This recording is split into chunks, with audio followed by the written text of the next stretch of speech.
I think we can all agree that cosplay is awesome.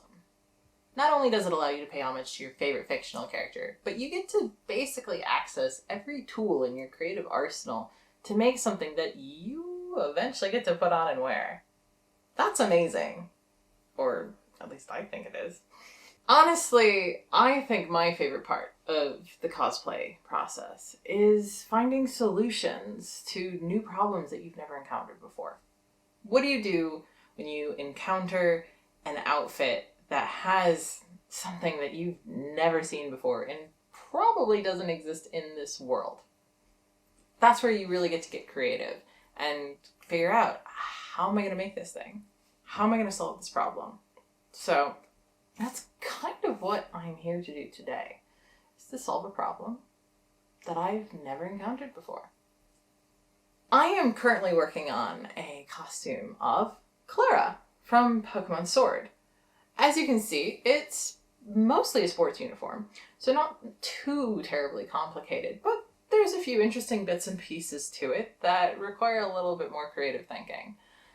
This video is going to be focusing on the stockings, which, as you can see, are not something that you can just purchase in the store. My plan is to investigate a variety of methods when it comes to fabric dyeing and fabric painting to try and recreate her look. And everything that I'm going to be trying is new to me, so you're totally coming along with me on a potentially messy ride. So I hope that you'll stay tuned and see what I come up with. First, though, we gotta tackle this lace top problem.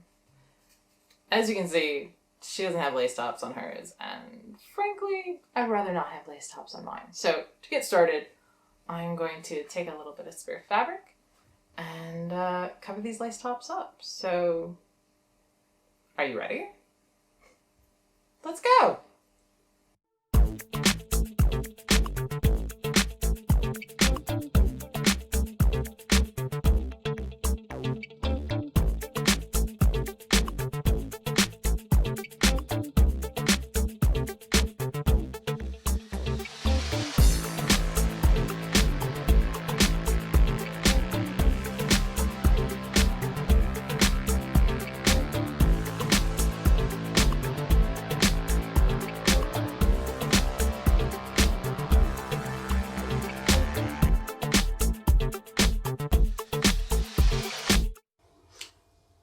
Okay, so now that we got the stockings looking a bit more the way we want them to look, it's time to start dyeing.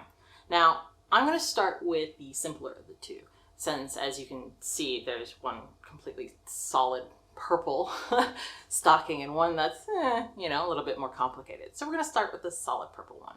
And the way we're going to actually do this is with a pot on a stove. We're actually going to use this stuff here. It's called I Dye Poly by Jacquard Fabrics. And it's quite brilliant. This is basically it. You've got your color packet, which literally dissolves in the water. You've got your color intensifier. You've got heat. You've got your fabric. You're good to go. It takes a little bit while to do, but with a bit of patience, you end up with an awesome dyed garment. So that's what we're going to do here today. Now, it's important that I mention that this creates a bit of fume, so you might actually see me with a mask on, and I will definitely have the extractor hood on to help with the fumes. So this part is important. If you're doing this sort of thing at home, make sure you take the proper precautions like I will be. Well, let's get started then.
that the easier leg is done, it's time to move on to the trickier one. Now, so far, this has been not too difficult, nothing too challenging, nothing I've ever done before, but still not too hard to figure out. From here, it's going to get a little more interesting, as the second leg has a kind of more abstract design, quite a bit like the uniform does. And so to achieve that look, I'm going to be using Jacquard's Dynaflow fabric dye paint. It's really quite incredible stuff. It flows like a paint, but permeates the fabric like a dye. So the end result is looking like something you dyed like I dyed the first leg, but with the control of being able to brush things on by hand. So to achieve the look that I'm going for, I'm going to be using the removable water-based resist to kind of outline the design so that your colors don't bleed into one another, because left to their own devices, they mix a bit. I have pre-mixed some tinted resist so that I won't have white lines when I remove the resist at the end of the process. This way, you'll have a much more cohesive look of the two colors meeting each other, which is exactly what I want. So after I lay down the resist, let that dry, I just have to paint and paint and paint. This might take a while.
That was a lot.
There you have it. Hand-dyed stockings to match Clara's. This was definitely an interesting experience, as I've never really dyed anything properly before. Not like this anyway. And stockings are such a strange thing to work with because they're a super stretchy fabric. And they're actually not a natural fiber. So the way it works with dye tends to be a little bit different. And I definitely didn't work the way I expected. So as you can see while I was applying the hand painted dye, it definitely did a few things that weren't quite what I thought it was gonna do, but I actually ended up applying a second coat in some places, and that totally seemed to smooth it out and produce a much better result, I think. So I'm actually feeling pretty happy about it. I definitely learned that while you can dye the resist, it still leaves a bit of an outline, which is not necessarily a bad thing, but good to know, I think. Dynaflow is really, really interesting, and I definitely would use it again to do kind of a hand-done dyed effect on fabric, because it was very cool, if not perhaps a little finicky. But I definitely, I feel good about it. I'm happy with the results, and I'm happy to show it off to y'all. If you like cosplay, then you're in luck, because we ain't done yet. Well, what do you think? Did you enjoy this sort of thing? Do you like watching me try new stuff and make a bit of a mess of it? Are you excited to see the final result? I am. I definitely am. Thank you so much for watching. And please leave a comment. I like hearing from y'all. I want to know what you think, and I want to know what you want to see, and I want to know what you ate for dinner. I am having so much fun on this journey, so I cannot wait for the next installment of both this particular adventure and the other things I've got going on. So stay tuned if you want to see a bit more of this. I'll see y'all again real soon. Bye!